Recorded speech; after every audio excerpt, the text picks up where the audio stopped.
Petrol ডিজেলে বেআইনি rationing কেন এই কথা বলছি? অনুমতি ছাড়াই পাম্পে জ্বালানি রেশনিং, চাহিদা মতো তেল না মেলার অভিযোগ গ্রাহকদের, পাম্প থেকেই কম তেল দেওয়ার অভিযোগ। দেখুন এখানে লেখা রয়েছে ফোর হুইলারের ম্যাক্সিমাম 1000 টাকার ফুয়েল দেওয়া হবে, অর্থাৎ পাম্প থেকেই কম তেল দেওয়ার অভিযোগ। কৃত্রিম অভাব দেখিয়ে তেল মজুতের অভিযোগ কাঠগড়ায় বর্ধমান শহরের পেট্রোল পাম্প।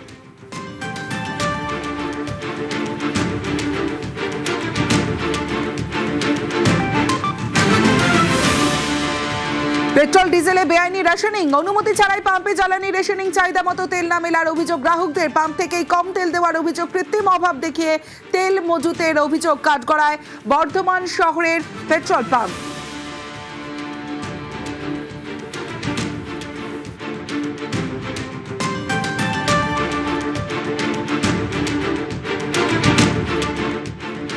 যে অসুবিধার আমরাই ফেস করছি, মানে প্রতিদিন এসে এখানে লাইন দেওয়া, আমরা যেভাবে গাড়ি চালাই আমাদের যেভাবে তেল লাগে তাতে 300 টাকার তেল তো অসুবিধা হচ্ছে, কিন্তু তাও বর্তমান পরিস্থিতি, ইন্টারন্যাশনাল যে প্রবলেম সেগুলো মাথায় রেখে আমাদের একটু অ্যাডজাস্ট করে নিতে হবে। মজুদ আছে থাকা সত্ত্বেও তো এটা চলছে। এটা কোনো নির্দেশ নাই যে তেল রেস্ট্রিকশন করার এখানে পেট্রোল পাম্পে?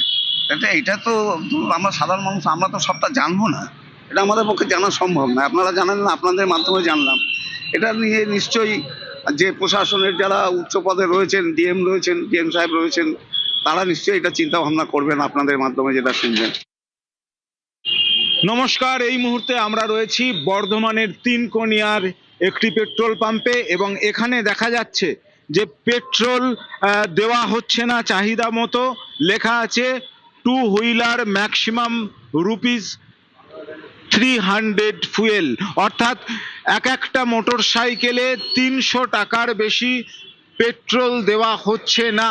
ডিজেলের ক্ষেত্রেও এমনই একটা মাত্রা বেঁধে দিয়েছে এই পেট্রোল পাম্প কর্তৃপক্ষ। কেন? তাদের কাছে কি কোনো নির্দেশ আছে?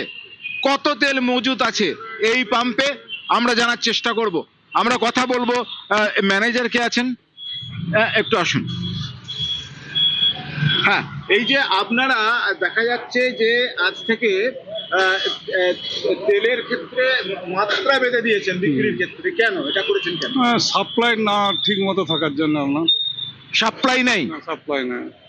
এবার সাপ্লাই ধরুন যে আমার যেরকম তেল আছে আমাকে কাস্টমারকে সেইভাবে ভাগ করে দিতে হবে। আপনার ভারত পেট্রোলিয়াম আপনাদের পেট্রোল দিচ্ছে না? ভারত সরকারের প্রবলেম, তেল তো ওরা তো ঠিক মতো আমদানি করতে পারছে না বা ইয়ে করতে। আচ্ছা, আপনার স্টকটা একবার দেখবো যে কত তেল আপনার মজুত আছে, সেই স্টকটা দেখবো। না, আপনার খাতা দেখবো, লগবুক দেখবো।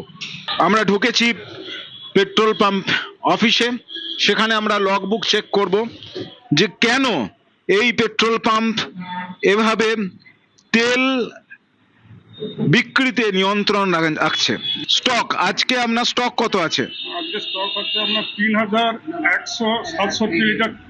কথা বলতে 3167 লিটার ওপেনিং ছিল, আজকে 8000 লিটার তেল এসেছে। 3167 লিটার ডিজেল মজুদ আছে। আমরা পেট্রোল দেখি, পেট্রোল 15,407 লিটার তেল মজুদ রয়েছে, অথচ আপনি দিচ্ছেন না। দুটো ট্যাঙ্কে আপনার 15,407 লিটার পেট্রোল মজুদ রয়েছে। তার মধ্যে দুটো ট্যাঙ্ক আছে, দুটো ট্যাঙ্কে 4,000 লিটার তেল উঠবে না। তার মানে তেল মজুদ হচ্ছে 11,000 লিটার, 11,407 লিটার।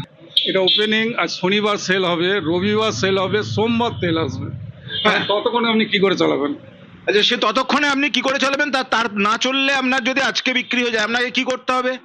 বন্ধ করে দিতে হবে তো?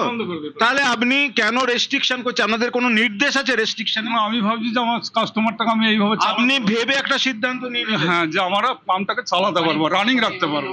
এমার্জেন্সি সাপ্লাই গুলোকে কি করবেন আপনি এমার্জেন্সি বলতে কি বলছেন? না, এমার্জেন্সি অ্যাম্বুলেন্স আছে, মোটর, তারপরে আপনার পুলিশ আছে, পুলিশের গাড়ি আছে, এগুলো কোথা থেকে?